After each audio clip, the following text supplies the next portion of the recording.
Well, welcome to the edition of Motor Cars Enthusiasts. Right off the bat on today's show, the Fiat 500 will be no more inside of the U.S. and North American market, coming very, very soon. Fiat made this official announcement along with the folks over at FCA. This has still been widely the best-selling model inside of the lineup that Fiat is selling here in the United States. But they're still going to axe the vehicle anyway, so everything from the Abarth down will be no more. Now, if you're still a 500 fan, there will be the 500X and the 500L that will continue to be sold, along with the 124 Spyder that also will be sold here in North America. There is some rumors that there's going to be a next generation Fiat 500, so we'll definitely keep you in tune more of what we hear. Next up on the list, well, the Defender is finally with us. We've seen this vehicle in several states of trim, especially heading up the Goodwood Hill back in June. But now it's with us, debuting at the Frankfurt Motor Show. Now, the vehicle and initial offering will be in the 110-inch wheelbase. This one in the photograph is the 90-inch wheelbase that will be coming just a tad bit later.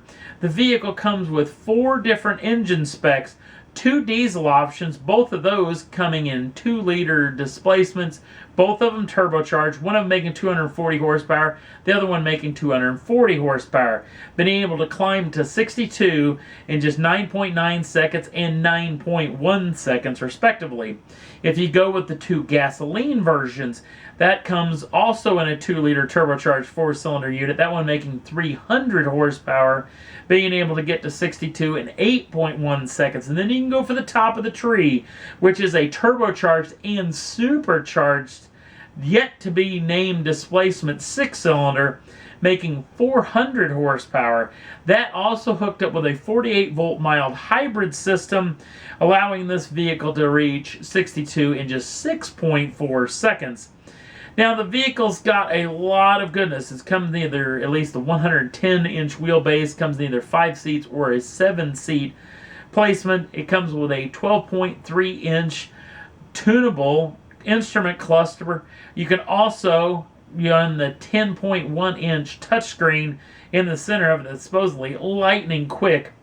This vehicle will be available in the spring of 2020 and will have a starting price of £45,240 or the top of the tree version will come in at £78,800 Here stateside, the initial offering will come in at $53,350 and the top of the tree version will go for just a touch over $80,000.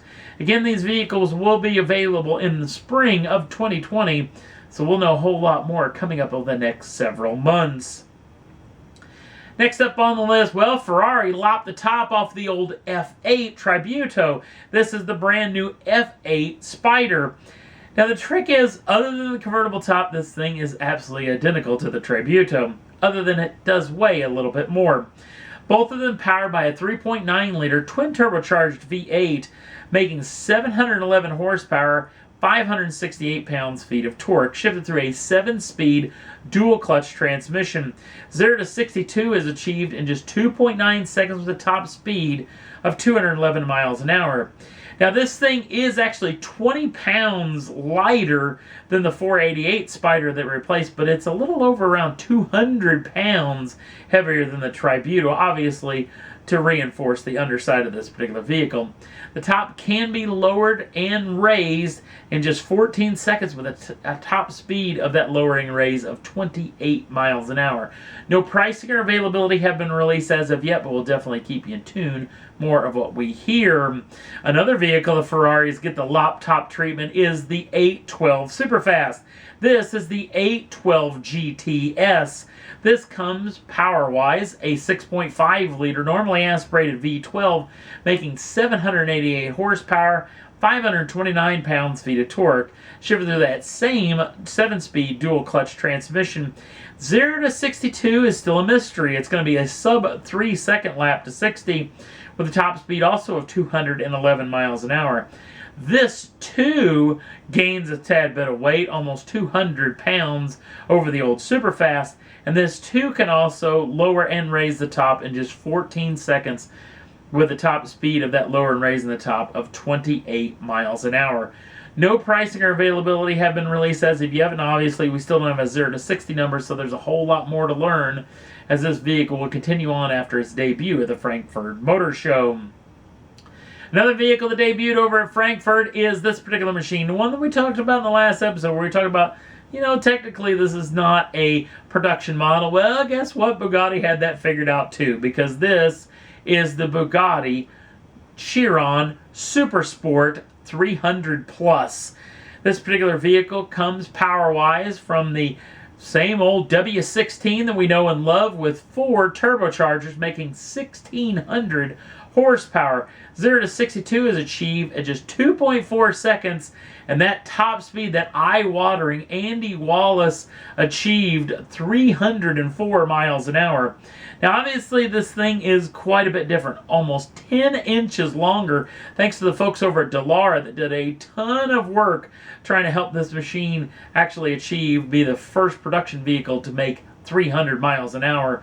They're only going to build 30 of these things for the world, so it's going to be fairly expensive. And if you got a tuner guy that may want to take the shot, Michelin claims that those tires are actually rated for upwards of 317 miles an hour. So if you got a tuner guy that maybe can get in there and do some fiddling, maybe grab you a little bit more horsepower, can gain a little bit more top speed, even though it probably isn't exactly something that Bugatti wants to see you do.